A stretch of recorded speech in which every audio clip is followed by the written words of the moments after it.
Bismillahir Rahmanir Rahim. Assalamu alaikum.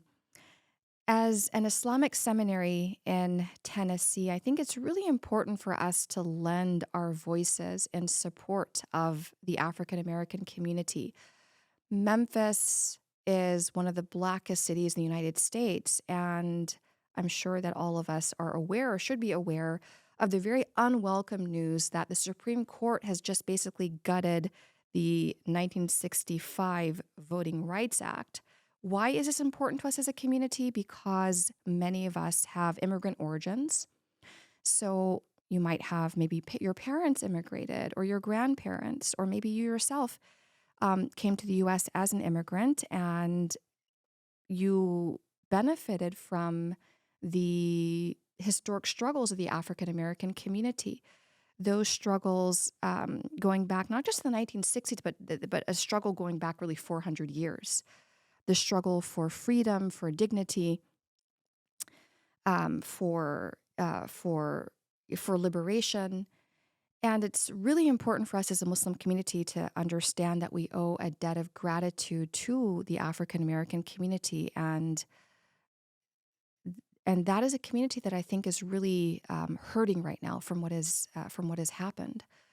Again, Memphis is one of the blackest cities in the U.S., and Memphis is now facing a future of of the people in those communities not having representation in Congress, and this is something that this is something that is the culmination of a deliberate strategy and a multi-pronged institutional attack on the civil and human rights of African Americans.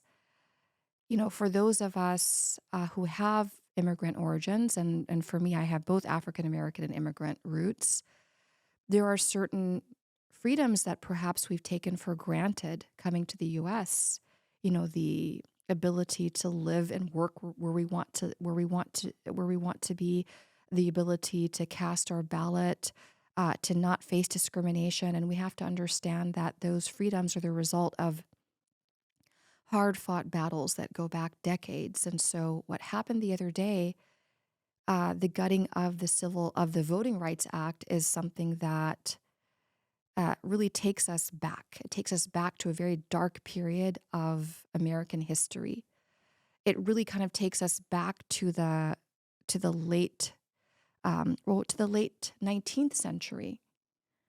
And as being in Tennessee, I think we should understand the historical antecedents of this. This is the state where Dr. King was assassinated, in Memphis. This is the state that basically saw the rise of the KKK. Nathan Bedford Forrest, a former Confederate general, basically established the KKK as a form of racist backlash against efforts by African Americans to seek representation and equality. So there's a lot that we have to think about. And so this is taking us back to, again, to the late 19th century. So what happened in the late 19th century is that three major amendments to the Constitution were passed by the midpoint of the 19th century: the 13th, 14th, and 15th Amendments. And these amendments conferred emancipation, and then citizenship, and then enfranchisement on African Americans. And those amendments were part of what was called radical Reconstruction. And this was a period of U.S. history where the federal government actually made good faith efforts to emancipate and extend rights to African Americans.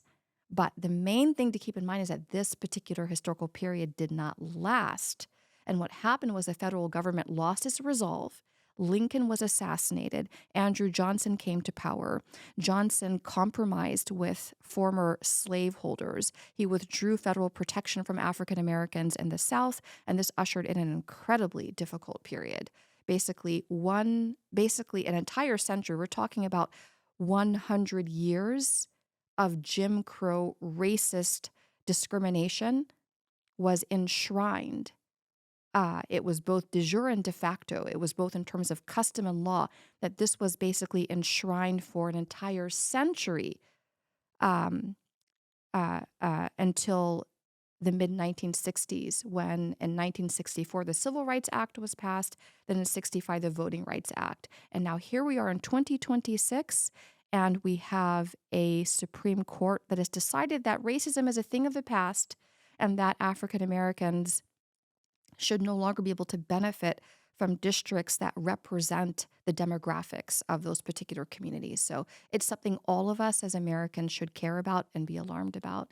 And I would really recommend that everybody go and do the research, right? Please understand the significance of what is happening today.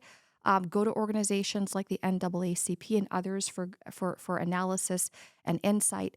And last but not least, as Muslims, let's do ourselves a favor. Read Malcolm X, read his autobiography, go and see what he says in his last speeches about this two-party system and try to make some connections here.